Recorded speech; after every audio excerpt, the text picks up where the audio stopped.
तो कतर की राजधानी दोहा में अमेरिका और ईरान के बीच मंगलवार को होने वाली बातचीत अब अधर में लटक गई है। अमेरिकी राष्ट्रपति डोनाल्ड ट्रंप ने ऐलान किया था कि अमेरिका और ईरान प्रतिनिधिमंडल दोहा में मुलाकात करेंगे और इस घोषणा के कुछ घंटे बाद ही ईरान ने कहा कि अगले कुछ दिनों में अमेरिका के साथ किसी भी तरह की कोई बातचीत नहीं होने वाली है। ईरान के इस बयान ने शांति समझौते की लाइफलाइन को कमजोर और हॉर्मूज में जहाजों के गुजरने को लेकर जो मतभेद दोनों देशों में बना हुआ है वो साफ तौर से अब दिखाई दे रहा है। साथ ही जो एक तरह से कह लीजिए कि परस्पर विरोधी बयान है वो दोनों मुल्कों के बीच कूटनीति के भविष्य, और यह घटनाक्रम ऐसे समय में सामने आया जब कुछ ही दिन पहले दोनों देशों के बीच स्विट्जरलैंड में सैन्य संघर्ष को खत्म करने के लिए यानी पीस डील हुई थी। ऐसा लगा था कि मिडिल ईस्ट की महाजंग खत्म होने की दिशा में अब कदम उठाए जा रही है। अचानक हॉर्मुज में जहाजों की आवाजाही को लेकर दोनों देशों में मतभेद हो गए और फिर ईरानी एक्शन के जवाब में अमेरिका ने ईरान के शहर में जमकर बमबारी की और इसका जवाब फिर से ईरान ने दिया। अब देखिए, इसी बीच कहा गया कि दोहा में बातचीत होगी और ईरानी विदेश मंत्रालय के प्रवक्ता इस्माइल बघई ने कहा कि एक प्रतिनिधिमंडल इस सप्ताह कतर की यात्रा करेगा। हालांकि उन्होंने साफ कर दिया कि इस दौरे का दोहा में अमेरिकी अधिकारियों के साथ किसी भी प्रकार की मीटिंग या वार्ता से कोई संबंध नहीं है। यानी जो अमेरिका कह रहा है कि बातचीत होगी वो बातचीत नहीं होगी। हाँ, एक डेलीगेशन जरूर जाएगा ईरान का कतर, लेकिन उसके पीछे का भी पर्पस आपको बताएंगे कि क्या पर्पस है, क्योंकि उन्होंने कहा कि बातचीत तो हम नहीं कहेंगे। बघई ने कहा कि तेहरान और अमेरिका के बीच आने वाले दिनों में कोई बातचीत तय नहीं है। अंतिम समझौते में बातचीत अभी शुरू नहीं हुई है क्योंकि ईरान को प्राथमिकता डील से संबंधित MOU के प्रमुख प्रावधानों को लागू करना है। यानी जो डील में बात की गई है पहले उसको देखना होगा ईरान को कि क्या वो जो डील में बातें हैं वो हमारे हिसाब से हो रही हैं कि नहीं हो रही है। और इसी को बघई ने कहा कि हम पहले वो देखेंगे, उस पर बातचीत होगी, तब जाकर कुछ इस पर आगे की तरफ बातचीत होगी कि हमारी फेवर में क्या है और जो डील में कहा गया क्या वो उसे माना जा रहा है। क्योंकि देखिए कहा गया था कि जो ईरान की फ्रीज संपत्ति है उसको जल्द ही रिलीज किया जाएगा। अब कतर जो डेलीगेशन जा रहा है उसमें यही कहा जा रहा है कि जो ईरान का पैसा है वो कतर की तरफ से अब रिलीज किया जाएगा, जितने फ्रीज पैसे हैं, और वो बहुत बड़ी तादाद में है। आप सोचिए, उसको ईरान लेना चाह रहा है, इसलिए कह रहा है कि पहले आप जो शर्तें रखी है आपने वो मानिए, उसके बाद देखेंगे कि क्या बातचीत आगे बढ़ाना और क्या बात करना है। तो इसीलिए ईरान का जो डेलीगेशन जा रहा है कतर, वो कुछ इन्हीं कारणों की वजह से जा रहा है। अब ईरान का ये बयान उस घोषणा के कुछ ही घंटों बाद आया जिसमें डोनाल्ड ट्रंप ने कहा था कि ईरानी अधिकारियों के साथ बैठक दोहा में होगी। ट्रुथ सोशल पर एक पोस्ट किया अमेरिकी राष्ट्रपति ने और दावा किया कि तेहरान ने खुद इस बातचीत की गुजारिश की है। अब देखिए, एक बार फिर से झूठे साबित हुए हैं ट्रंप। उन्होंने कहा कि ईरान ने गुजारिश की कि आइए बैठिए बात करिए थे, लेकिन अगर बघई की बात की जाए तो उन्होंने कहा कि डेलीगेशन जाएगा लेकिन बातचीत नहीं होगी। बातचीत पहले उन बातों पर होगी जिसको लेकर MOU साइन किया गया है, जिस पर पीस वार्ता हो रही है। पहले वो आप पूरा कीजिए, उसके बाद आगे की बातचीत होगी। तो यहां पर एक बार फिर से मुंह की खानी पड़ी डोनाल्ड ट्रंप को। उसके बाद व्हाइट हाउस ने पुष्टि करते हुए कहा कि ट्रंप के विशेष दूत स्टीव विटकॉफ और Jared Kushner high level meeting के लिए दोहा जाएंगे। अब देखिए, ऐसे में ईरान ने तो अब नकार दिया, इसीलिए कहा जा रहा है कि मामला अब अधर में लटका हुआ है। ये कूटनीतिक अनिश्चितता ऐसे समय में सामने आई है जब अमेरिका और ईरान 4 महीनों तक चले संघर्ष को खत्म करने के लिए उन्होंने MOU साइन किया। 14 सूत्रीय MOU था और इसके तहत दोनों देशों ने सैन्य संघर्ष को रोकने और हॉर्मुज को फिर से खोलने पर सहमति जताई थी। तो देखिए, ऐसे में ये कहा जा रहा है कि खासतौर पर अगर हॉर्मुज को लेकर बात की जाए या लेबनान को लेकर बात की जाए, इन दोनों फ्रंट पर इस वक्त कॉन्फ्लिक्ट साफ तौर से दिखाई दे रहा है अमेरिका और ईरान के बीच में।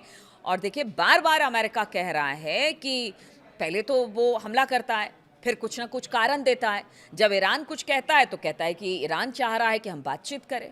तो ऐसे में तो ये मामला ढुलमुल सा लग रहा है। तो अब आगे क्या होगा नहीं पता, इस पर अपडेट आपको दूंगी। लेकिन दूसरी बड़ी खबर भी आपको बता देती हूँ। जो एक बड़ी खबर सामने आ रही है, ईरान सीज़फायर के बाद दुनिया ने राहत की सांस ली। हालांकि अभी भी अमेरिका और ईरान के बीच सब कुछ ठीक नहीं है। तनाव इस वक्त भड़का हुआ है, बातचीत करने को तैयार नहीं है, हमले जरूर हो रहे हैं। और इस पूरे तनाव के बीच यमन के हूती विद्रोही चुप्पी मारकर बैठे हुए हैं। अब खुलासा हुआ है कि ईरान के समर्थन वाले हूती विद्रोही बड़े हमले की तैयारी कर रहे हैं। देखिए, हुती विद्रोही ईरान सीज फायर का इस्तेमाल अपनी मिसाइलों की ताकत को बढ़ाने के लिए कर रहे हैं, ऐसा वेस्टर्न मीडिया का कहना है। और वेस्टर्न खुफिया एजेंसियों ने इस बात का खुलासा किया है। हालांकि वेस्टर्न मीडिया एजेंसी या खुफिया एजेंसी जिस तरह की बातें रखती हैं, उसको ईरान हमेशा से मानने से इनकार करता है, या बाकी भी हिजबुल्ला, हुती, उनका कहना है कि ये प्रोपेगेंडा है। लेकिन अगर उनके हिसाब से बात की जाए वेस्टर्न मीडिया या वेस्टर्न खुफिया एजेंसियों की तरफ से, तो उन्होंने बताया कि हुती अपनी मिसाइलों की रेंज और सटीकता को बढ़ा रहा है। हुती लगातार इसराइल को धमकी दे रहा है और गाजा युद्ध के दौरान कई बार मिसाइलें और ड्रोन से हमला भी इसराइल पर किया गया था। इजरायली अखबार यरूशलेम पोस्ट के मुताबिक ईरान से सैन्य तकनीक हासिल करने वाले हुती विद्रोहियों ने हाल ही में मिसाइल टेस्ट किया ताकि उनकी ताकत को बढ़ाया जा सके, और इसके अलावा हुती अपनी मिसाइलों की रेंज और सटीकता को बढ़ा भी रहे हैं ताकि इसराइल को अधिक से अधिक नुकसान पहुंचाया जा सके। इसराइल के ईरान पर हमले के बाद हुतियों ने इसराइल पर बहुत कम हमले किए। हमने देखा कि बहुत जो पीछे हमले हुए अमेरिका, इसराइल और ईरान में, वहां पर हुती थोड़ा साइलेंट मोड पर था। लेकिन कहा जा रहा है कि वो साइलेंट जरूर है, लेकिन कहीं ना कहीं इसके पीछे की जो चुप्पी है ना, वो बहुत घातक होगी। लेबनान से हिजबुल्ला के लड़ाके लगातार इसराइल पर पहले से हमला कर रहे हैं। अब ऐसे में अगर हुती को लेकर इस तरह की खबर आई है तो फिर इसराइल को चेत जाना चाहिए। रिपोर्ट के मुताबिक 28 मार्च से अब तक हुतियों ने केवल 6 मिसाइलें इसराइल पर दागी हैं और 5 ड्रोन भेजे हैं। इससे पहले जब गजा सीजफायर समझौता हुआ था, तब हुतियों ने ऐलान किया था कि वो हर तरह के हमले रोक रहे हैं। हुतियों ने धमकी दी कि अगर गजा युद्ध फिर से शुरू होता है तो वो दोबारा इसराइल पर हमला करेंगे। हुती नेता अब्दुल मलिक अल हुती ने कहा कि इसराइल ने अगर गजा में नया अभियान शुरू किया तो उनकी सेना हमास का समर्थन करेगी, यानी हमास, हिजबुल्ला और इधर हुती। आप देखिए कि अगर ये तीनों प्रॉक्सीज ईरान की हैं, वो अपने आप को इस शांति वार्ता के दौरान कहा, जिस तरह से अगर वेस्टर्न मीडिया की बात की जाए, कह रहा है कि उसने अपने आप को और मजबूत करने की कोशिश की है, तो फिर ये तो अच्छी खबर नहीं कही जा सकती इसराइल के लिए भी और अमेरिका के लिए भी। अब्दुल मलिक अल हुती ने कहा कि हम लगातार हमास के लड़ाकुओं के साथ संपर्क में हैं और अपनी जिम्मेदारी से पीछे नहीं हटेंगे। हुती नेता ने कहा कि ये वो सोमालीलैंड के हालात पर नजर रखे हुए हैं और उन्होंने दावा किया कि इसराइल अदन की खाड़ी, बॉब अलमंदेब और लाल सागर पर कंट्रोल स्थापित करना चाहता है। हम सोमालीलैंड में इसराइल की उपस्थिति पर हाथ रखकर नहीं बैठेंगे, यानी साफ तौर से खुले तौर पर धमकी दे दी गई है। हम जब भी जरूरी होगा तब जवाब देंगे। और ये बड़ी खबर आ रही है कि वाकई अगर हुती भी खड़ा हो गया तो फिर इसराइल के लिए बहुत मुश्किल हो जाएगा। हालांकि देखिए, इसराइल कहता रहा है कि हम तीनों से लगातार काफ़ी लंबे समय से लड़ते आए हैं, इसलिए बहुत ज़्यादा मुश्किल नहीं है, हम सब चीज़ के लिए तैयार हैं।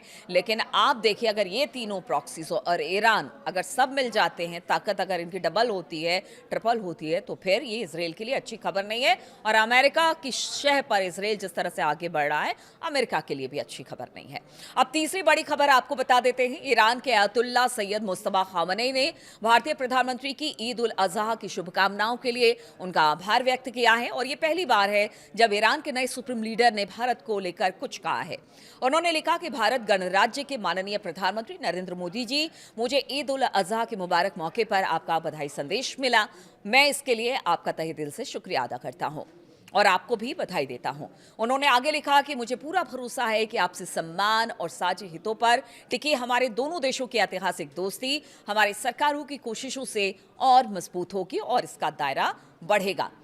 मैं सर्वशक्तिमान ईश्वर से भारत सरकार और भारत के महान लोगों की खुशहाली और लगातार कामयाबी के लिए प्रार्थना करता रहूंगा। तो ये दोनों देश के बीच की दोस्ती ही है और भारत की प्राथमिकता हमेशा से यही रही है कि वसुधैव कुटुंबकम की परंपराओं के साथ वो आगे बढ़ती है और इसीलिए ईरान के साथ उनके पुराने संबंध है, अच्छे संबंध है।